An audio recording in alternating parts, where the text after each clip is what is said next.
She was once the kind of woman whose presence filled every corner of a home with warmth, strength, and quiet authority. In her younger days, she worked endlessly, her hands never resting, her mind always focused on one goal, her children's future. Life had not been easy for her. Whether she raised them alone or carried most of the burden while her husband struggled, she never allowed hardship to define her. Instead, she turned every challenge into fuel, pushing forward with a determination that never broke. She sacrificed her own comfort, dreams, and even her health at times so that her children could have opportunities she never had.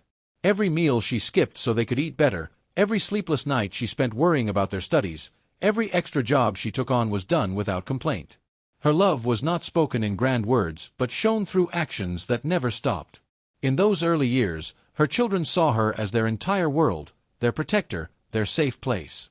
She was the one they ran to when they were scared, the one who kissed away their pain, the one who made everything feel okay again no matter how difficult life became. But time, as it always does, began to change everything. As her children grew older, their ambitions started pulling them away from the small family home that once echoed with laughter. Education turned into careers, dreams turned into distance, and slowly, they began building lives of their own. At first, she was proud, watching them succeed, believing every sacrifice had been worth it. She told herself that this was what every mother wanted, to see her children stand on their own. Yet as the years passed, something subtle shifted. The phone calls became shorter, the visits less frequent. The home that was once full of life grew quieter with each passing season. Still, she held on to hope. Even in her loneliness, she believed deeply that when she needed them most, they would come back. After all, in her heart, she was still their mother, and they were still her children. As the years went by, the rhythm of the house began to change in ways she could not ignore. At first, it was subtle. Small delays in returning calls, messages left unanswered for hours, then days. Her children, once so closely tied to her daily life, now seemed permanently occupied with their own worlds. They spoke of meetings, deadlines, school runs, and endless responsibilities that always came before her. She tried to understand. She told herself this was normal, that grown children naturally drifted as life expanded beyond the family home. But the distance kept growing. Phone calls, once long and comforting, became short and rushed. "I'll call you back later, Mom," turned into the most common goodbye, though later rarely came. Visits, which once filled the house with laughter and warmth, became rare occasions marked by excuses. Work pressure, traffic, the children are sick, we are too busy this month. Each explanation sounded reasonable on its own, but together they formed a painful pattern she could no longer ignore. Slowly, she began to realize she was no longer at the center of their world. It was not a single moment of rejection, but a gradual fading, like a photograph losing color over time. Birthdays passed with polite messages instead of real presents. Holidays came and went with empty chairs at her table. She still smiled through it all, still defended them whenever someone suggested they were neglecting her, still convincing herself that their love had not changed, only their time had. Her neighbors noticed it before she admitted it to herself. They would see her sitting by the window alone in the evenings, or tending to her small garden in silence. Friends would gently ask when her children were coming next, and she would answer with a hopeful tone that didn't quite match her eyes. And then, one day, the house that once echoed with footsteps, voices, and laughter began to feel heavier. The silence grew longer between phone rings, longer between visits, until it became almost constant. What was once a lively home filled with life slowly turned into a quiet space filled with memories, and waiting that no longer had a clear end. Her health began to decline quietly at first, in ways she tried to dismiss. A little fatigue here, a lingering pain there, moments where her body no longer responded with the same strength it once had. But as time passed, the signs became impossible to ignore.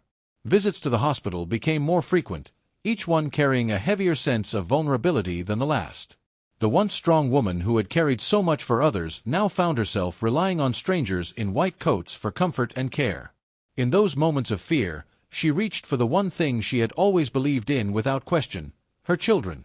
She called them, her voice softer now, carrying both hope and urgency. At first, there were promises. "I'll try to come soon," one said. "Let me check my schedule," said another. But soon, the promises turned into excuses. Work was too demanding, flights were too expensive, responsibilities could not be postponed. One child gently refused outright, saying they were too busy to travel. Another responded with money sent through a transfer, as if financial support could replace presence. But it wasn't money she needed. It was hands to hold hers. It was voices to reassure her. It was her children standing beside her when her body felt weakest and her fear felt strongest. Instead, she found herself lying in a hospital bed alone, staring at the ceiling, listening to the distant sounds of footsteps and conversations that belonged to other families. And in that silence, memories began to rise uninvited. She saw flashes of the past, feeding them when they were sick, sitting beside their beds through long nights, holding their hands when they were afraid, sacrificing her own comfort so they could have everything they needed.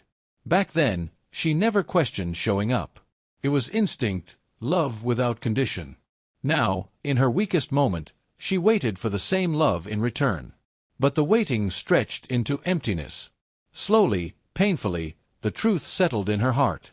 She was surrounded by strangers, but the ones she had given everything to were nowhere to be found. The turning point came without warning, in a moment when her body could no longer hide its weakness. She needed help urgently, more than before, more than she was willing to admit aloud. Whether it was another hospital visit or assistance at home, she reached out again, hoping, perhaps foolishly, that this time someone would come without hesitation. But what followed was not comfort. It was silence, then tension, then conflict. Her children began to argue among themselves. She heard it through half-open doors, through phone calls they did not realize she could overhear, through voices sharpened by frustration rather than concern. Each one shifted responsibility to the other. One said they had already done their part. Another insisted their job made it impossible. A third suggested hiring someone instead of personally involving themselves. The conversation was not about her well-being, it was about inconvenience. She lay still as she listened, her heart slowly tightening with each passing word. No one was truly refusing care, but no one was willing to carry it either. She had become something to manage, something to divide, something to postpone. And in that painful realization, something inside her began to crack in a way it never had before. Tears slipped silently down the sides of her face, not loud or dramatic, but quiet and heavy. There was no anger in her expression, only heartbreak so deep it no longer had words. She turned her face slightly away from the sound, as if even hearing them struggle over her care was too much to bear. In that stillness, she did not plead, she did not call out. She simply accepted what she had been trying so hard not to see. The truth settled over her like a weight she could no longer lift. To them, she was no longer the mother who had given everything. She was a responsibility, a burden to be managed, shared, or avoided when possible. That realization broke something fundamental inside her, the trust she had held onto even through neglect. And yet, in that same breaking, something else began to form. Quietly, without emotion, without noise. A thought she had never allowed herself before. If she was alone in their choices, then perhaps she would no longer let them decide her fate. After that moment, something in her changed, not loudly, not suddenly, but in a way so quiet that even her own children would not have noticed it at first. She stopped calling as often. She stopped expecting replies that never came on time. The small hope she used to carry in every message slowly faded, replaced by a calm acceptance that no one else could disturb. Where there had once been emotional need, there was now silence. She became more observant, watching everything without comment. Conversations that once hurt her now passed without reaction. Excuses that once broke her heart now only confirmed what she already knew. She listened more than she spoke, and in that silence, she began to understand the full shape of her life as it was, not as she had hoped it would be. In the stillness of her thoughts, memories returned with painful clarity. She remembered every sacrifice she had made without hesitation. The nights she stayed awake for them, the meals she skipped, the dreams she postponed, the life she had built entirely around their comfort and success. And now, looking at where she stood, she could no longer ignore the emptiness of what she received in return. But instead of breaking again, something different happened. The pain did not disappear, but it changed form. It became clarity. She began quietly organizing her affairs, reviewing documents she had ignored for years, checking accounts, properties, and everything she had built over a lifetime of effort. For the first time, she looked at her life not as a mother hoping to be needed, but as a woman who still had ownership over everything she had created. One afternoon, without telling anyone, she visited a lawyer under the pretense of routine paperwork. Her voice remained steady, her questions precise. No emotion slipped through, only control. Decisions that once felt impossible now felt strangely simple when viewed through the lens of truth. And as she left that office, holding nothing but a folder of carefully revised plans, there was no visible change in her expression. But deep within her, something had already begun to take shape, quiet, certain, and irreversible. She sat across from the lawyer in a quiet office that smelled faintly of paper, ink, and polished wood. Everything around her felt calm, almost too calm for the storm that had been building inside her life for years. The lawyer placed the documents in front of her, her will, carefully prepared long ago, dividing everything equally among her children. At that time, it had felt like the only fair choice, the only expression of love she could leave behind when she was gone. But now, as her eyes scanned the pages, something inside her hesitated. Her fingers rested lightly on the paper, unmoving, as memories began to surface one by one. She thought of each child separately, not as a group, but as individuals shaped by their own choices. She remembered the child who occasionally called just to check on her, even when life was busy. It was not often, but it was there, small moments of care that still felt real. Then she thought of the others, the ones who had slowly drifted away, who answered her calls with impatience, who visited only when it was convenient, who treated her needs as interruptions in their lives. Her chest tightened as emotion and reason began to pull her in opposite directions. She still loved them, that much was undeniable. Love does not disappear simply because it is not returned. But beside that love stood something heavier now, truth. And truth demanded something she had spent her entire life avoiding, judgment. The lawyer waited silently as she sat there, lost in thought, her expression steady but her heart conflicted. Love told her to keep everything equal. Justice told her that equality without respect was meaningless. She had spent a lifetime giving without condition. But now, for the first time, she allowed herself to consider conditions of her own. Slowly, carefully, she began to speak. Her voice was calm, but firm. She asked for changes, small at first, then more specific. The lawyer noted everything without interruption as she adjusted what had once been final. Shares were reduced. One portion was modified with strict conditions. Another was reconsidered entirely. Each decision felt like cutting invisible ties she had once believed were unbreakable. When everything was complete, she signed her name on the documents. Her hand did not shake. There was no hesitation now, only clarity. As the pen lifted from the paper, she realized something with quiet certainty. This was no longer the same life she had walked in with. Everything had already changed. The house was fuller than it had been in years, yet it had never felt more distant. Her children arrived one by one, dressed neatly, speaking politely, bringing with them the energy of obligation rather than warmth. They smiled, they greeted her, they asked the usual questions about her health, but everything felt rehearsed, as if they were performing roles they barely remembered how to play. She sat in her chair, watching them quietly, her expression calm, unreadable. There was no anger in her eyes anymore. Only observation. They moved around her living room as if it were just another stop in their busy lives, checking their phones between conversations, discussing their own schedules, their own problems. The emotional distance between them was no longer subtle, it was visible in every pause, every half-finished sentence, every avoided moment of eye contact. She noticed all of it, but she said nothing. As the conversation drifted, one of them made a light comment about future planning, followed by a half-joking remark about inheritance, as if it were just another topic to casually discuss over tea. A small laugh followed, quickly fading into awkward silence when no one else joined in. Another child changed the subject too quickly, uncomfortable but not concerned enough to correct it. She remained still, her hands folded gently in her lap. Her face gave nothing away. Not hurt, not approval, not disappointment. Just stillness. Inside her, however, every word was being recorded with quiet precision. They had no idea what she already knew. No idea what decisions had already been made long before this visit. To them, this was a normal family gathering, another polite visit to an aging mother who expected nothing more than attention and time. But to her, it was something entirely different. It was confirmation. The silence between them grew heavier with every passing minute, not because she demanded it, but because she no longer filled it with hope. And in that quiet tension, something irreversible settled into place. The day arrived without warning, though she had known it would come. The lawyer entered the room with a calm professionalism that immediately silenced the uneasy chatter among her children. A formal meeting had been called, something they assumed was routine, perhaps another review or minor adjustment. None of them suspected what was about to unfold. The documents were placed carefully on the table. The updated will.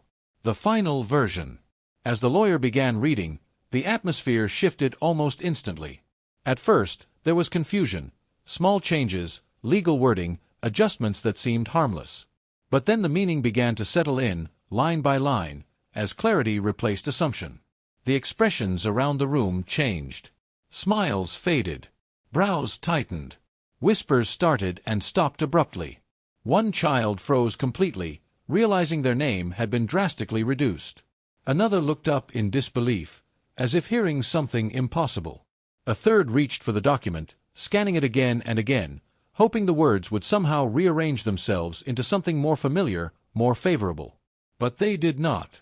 The shock turned quickly into emotion, anger rising first, then disbelief, then panic. Voices began to overlap. Questions were thrown across the table. Accusations followed.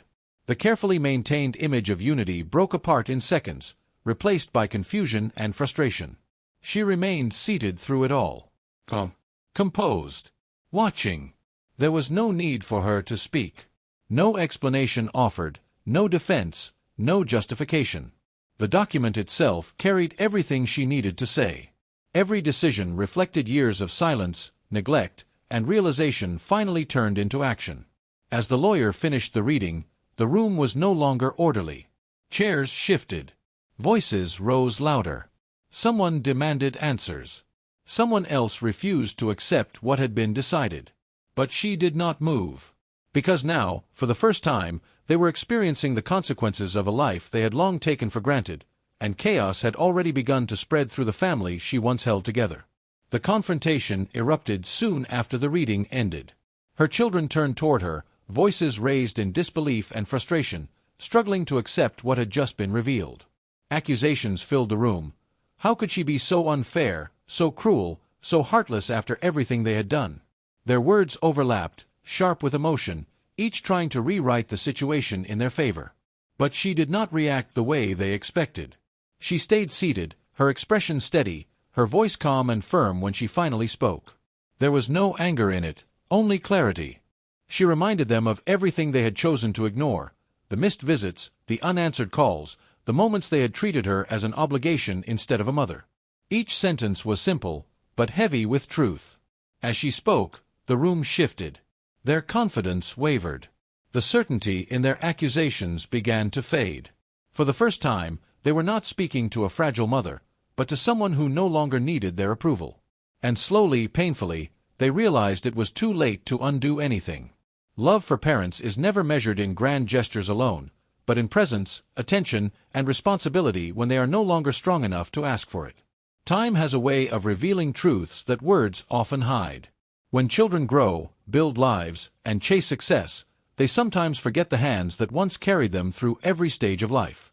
And yet, those hands never stop remembering. Neglect does not always arrive loudly. It appears slowly, in missed calls, delayed visits, and conversations that grow shorter with every passing year. But its consequences, though quiet at first, eventually become undeniable.